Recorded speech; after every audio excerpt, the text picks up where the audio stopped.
Olá, pessoal. Vamos para mais uma aula de Química da quarta semana do PET volume 1 de 2021. E nessa aula nós vamos estudar sobre as leis ponderais, que são a lei da conservação da massa, ou lei de Lavoisier, e a lei das proporções definidas, ou lei de Proust, certo?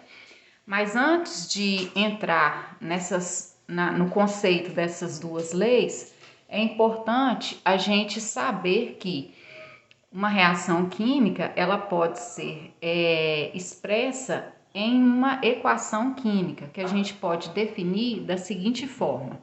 A gente tem os reagentes, eu vou colocar aqui para vocês, como A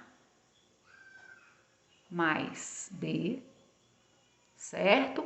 Que são as substâncias iniciais que vão formar os produtos, que são as substâncias finais, certo? Então, na lei da conservação da massa, o que diz?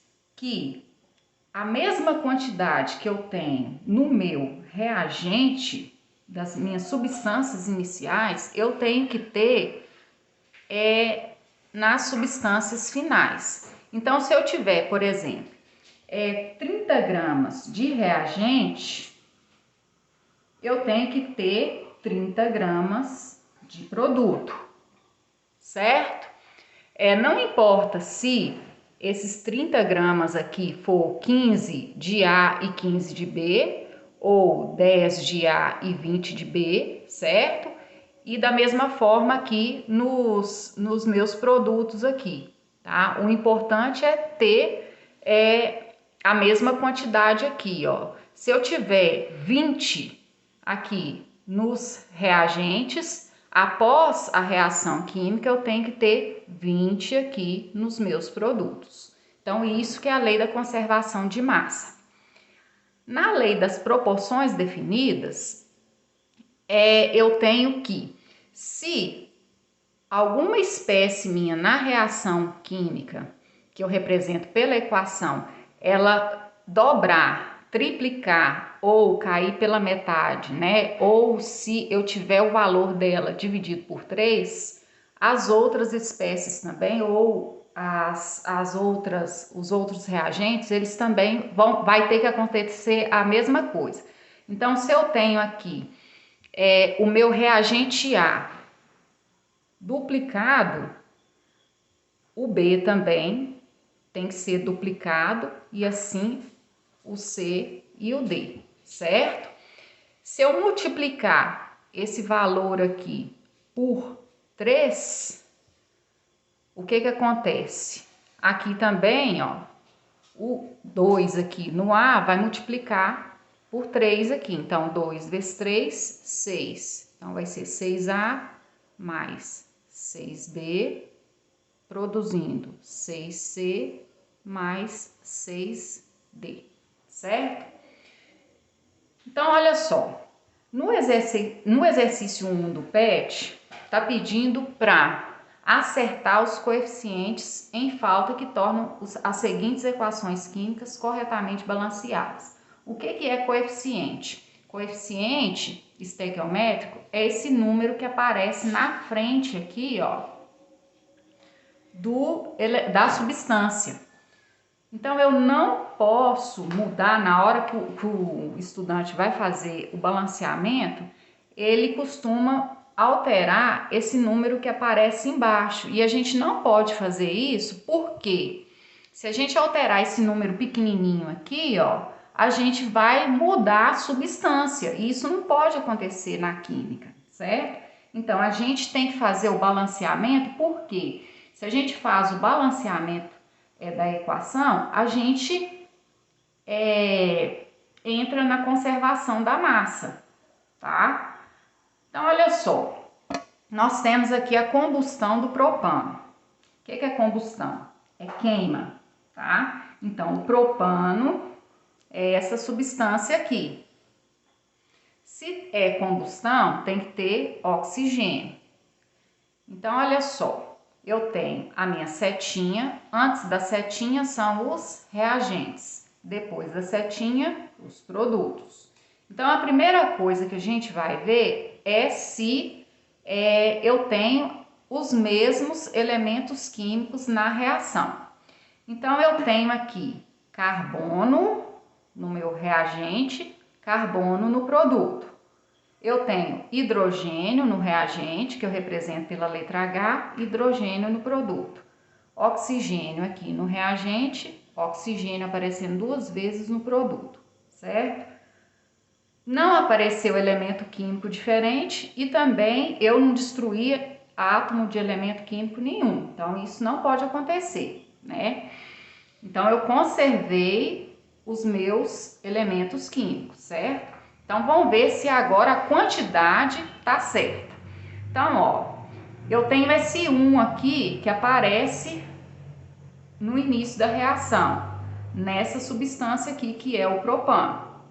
Então, ó, esse 1, ele vai multiplicar esse número pequenininho aqui, que é o índice. Então, isso aqui é o coeficiente estequiométrico, esse número pequeno é o índice. Então, 1 vezes 3, 3. Então, eu tenho 3 átomos de carbono no reagente. Então, eu tenho que ter 3 átomos de carbono no produto, depois da setinha. Então, depois aqui da setinha, eu olho, o carbono aparece aqui, ó. Tem 3 carbonos. Então, o carbono tá certo. A mesma quantidade que tem aqui no reagente, tem no produto. Depois, então aqui, 1 vezes 3, 3 carbonos. Aqui também 3 carbonos, porque aqui, ó, quando não aparece número nenhum aqui, é porque tem 1, certo? Então, 3 vezes 1, 3. A mesma quantidade, certinho? Depois a gente vai para os hidrogênios. Então, aqui, antes da setinha, nos reagentes, eu tenho 8 aqui. Só que eu tenho que lembrar que eu tenho que multiplicar esse número grandão aqui por esse pequenininho. Então, 1 vezes 8, 8. Aqui, ó, olha o hidrogênio aparecendo aqui. Só tem 2. Então, eu tenho que acertar. Lá no reagente eu tenho 8. Aqui eu só tenho 2, então eu tenho que colocar um número aqui na frente do H. Para completar 8, eu posso colocar 4. Então, 4 vezes 2, 8, certo? Então, acertei a quantidade de hidrogênios. Então, agora só falta a quantidade de oxigênios. Então, aqui, no reagente, eu tenho oxigênio aparecendo somente uma vez. Então, 5 vezes 2, 10. Aqui nos produtos, eu tenho oxigênio aparecendo 2 vezes, ó. Então, ó, aqui, 3 vezes 2, 6. 4 vezes 1, porque não está aparecendo número nenhum aqui, mas eu sei que tem um 1 escondido aqui.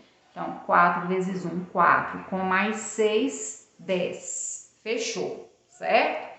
Depois eu vou para o segundo exemplo. Aliás, a letra B, né? Combustão do etanol. Então, vamos lá. O etanol é essa substância aqui, a primeira. Se é combustão, tem que ter queima. Então, tem que ter o oxigênio, ele tem que aparecer. Então, os meus reagentes é o que aparece antes da setinha. E os produtos, então, eu vou ter como produto gás carbônico e água. Então, vamos lá. Tem carbono no reagente, carbono no produto. Hidrogênio no reagente, hidrogênio no produto. Oxigênio no reagente, oxigênio no produto. Agora vamos acertar a quantidade que cada um tem em cada membro. Então, carbono. Então, ó, 1 vezes 2, 2. 2 no reagente. No produto só tem 1. Então, eu tenho que colocar 2 aqui na frente, certo? Então, 2 vezes 1, 2. Então, acertei o carbono. Depois eu vou para o hidrogênio. Hidrogênio tem 6 aqui. 1 vezes 6, 6. Aqui no produto eu tenho 2, então eu tenho que colocar um número aqui na frente para dar 6. O número seria 3. 3 vezes 2, 6. Então, fechou o hidrogênio, né? 6 aqui, 6 acolá. Oxigênio. O oxigênio aqui no reagente aparece 2 vezes e no produto também, ó. Então, olha só. Eu tenho 1 aqui na primeira substância e 3 vezes 2, 6. Então, 7 no reagente. Então, tem que aparecer 7 aqui no produto. 2 vezes 2, 4. 3 vezes 1, 3. Com 4, 7. Fechou também. Depois, a letra C. Combustão do metanol, certo? Então, olha só. Tem o metanol aqui. Oxigênio, certo? Produzindo gás carbônico e água.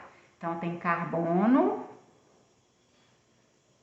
no produto, carbono no reagente, hidrogênio, hidrogênio, oxigênio, oxigênio. Então, os átomos estão ok.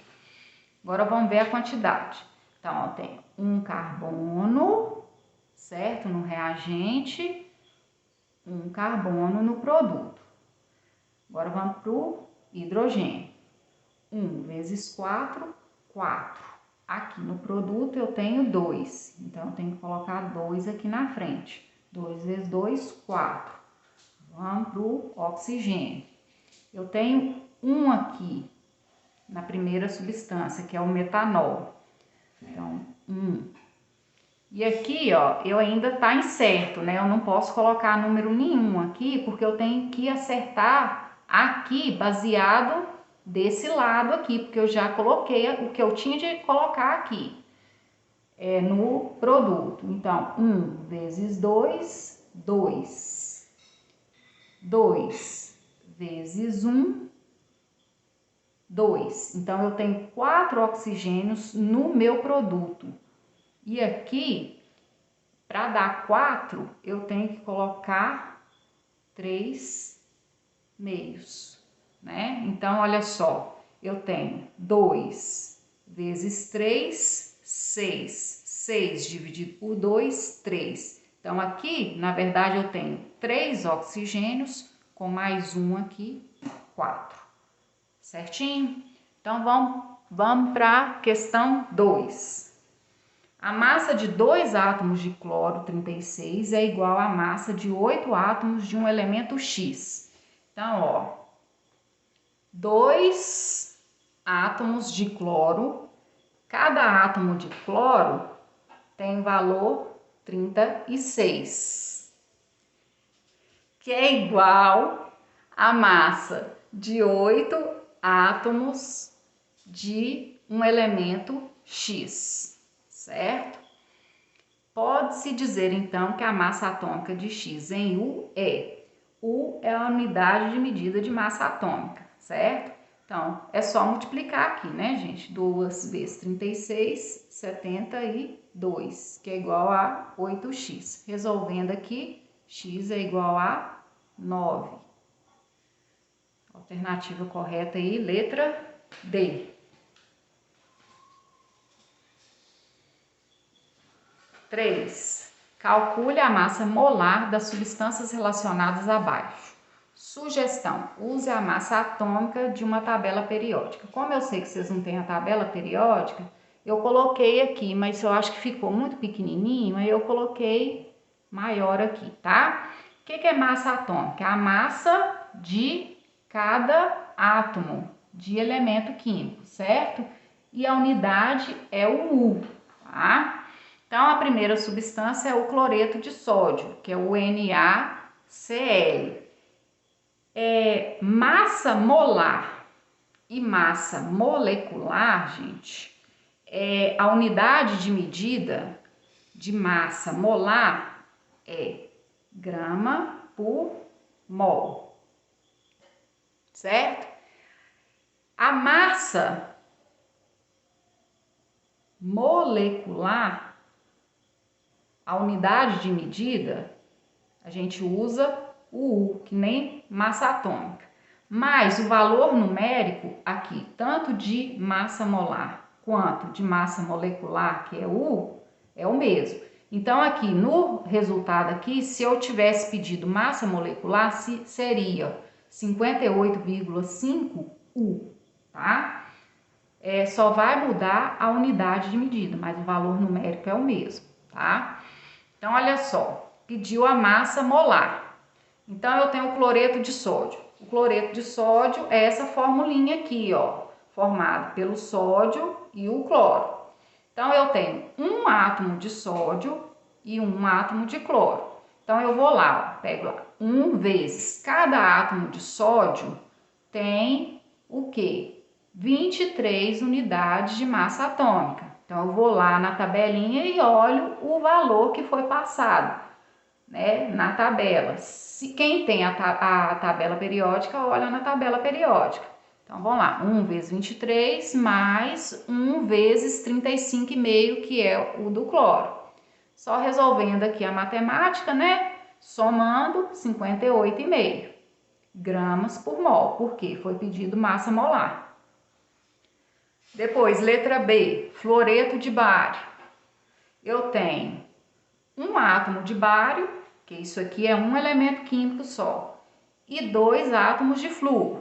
Então, eu tenho um átomo de bário vezes o valor da massa atômica dele, que é 137 unidades de massa atômica. Aqui, ó. Mais 2 átomos de flúor vezes 19, que é o valor da unidade de massa atômica dele, que dá 38. Somando aqui, 175 gramas por mol.